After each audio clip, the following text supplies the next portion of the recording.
So this evening I am going to try my hand at a plant-based chili. I know that I typically will get a brisket and dice it up and put it in the chili and let it simmer all day long. And so this is going to be, um, it's going to be fun to see if my family will eat it and if they will mind the difference in taste. I actually think it's going to turn out really well. And so one of the things you want us to do is to pull out our protein, carbohydrates, and fat and explain those first. And so for my carbohydrate, I am using quinoa. And what I'm going to do is I'm going to make the chili, and then I'm going to make the quinoa, and then I'm going to put the quinoa in a bowl and put the chili on top of that and see how that tastes. And this is carbohydrate, and it's full of magnesium, phosphorus, copper, folate, iron, and zinc.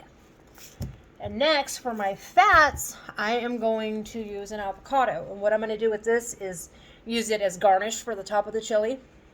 And avocados are super, super packed full of healthy fats. And they've got vitamin C, and niacin, riboflavin, and they also have vitamin B2, B3, B5, and B6 in them.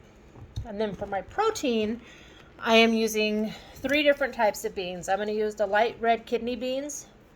I am using low sodium black beans, and I went for low sodium because I like salt, and I figured it might not hurt to kind of take some of it out.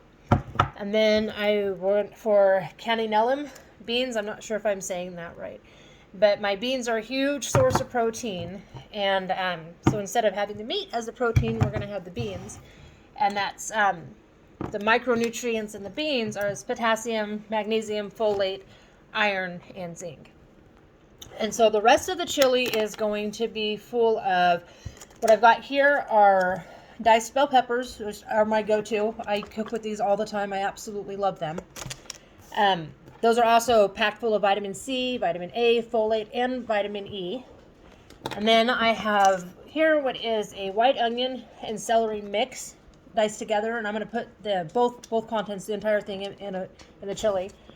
What's cool about the onion is it's got, I'm not sure if I'm saying this right, it's quercetin. It's a cancer-fighting phytonutrient, along with vitamin C, B6, and folate.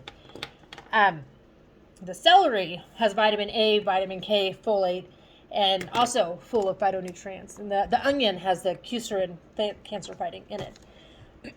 And so next I'm going to have a can of diced green chilies, and I've got a couple of these I'm going to put in. This is full of potassium, calcium, and phosphorus.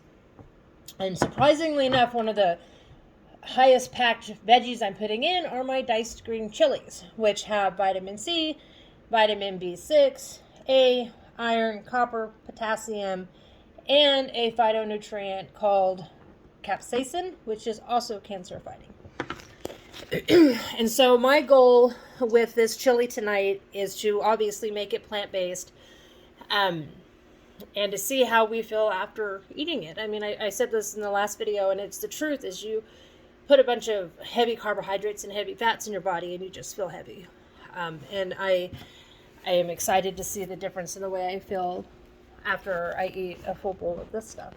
I'm also going to be using some McCormick Organics chili for seasoning. I read the ingredients. I didn't find anything in here that had any kind of meat base in it whatsoever. I was going to use regular chili mix, but it had enriched white flour in it, and I'm trying to stay away from the enriched part. I had mentioned last time that the mill I bought was pretty expensive, and that was kind of hard to get around. I was able to shop for this chili on a budget, and so I didn't break the bank, and I'm super excited about that. And so I am going to throw all of this together, and I will be back.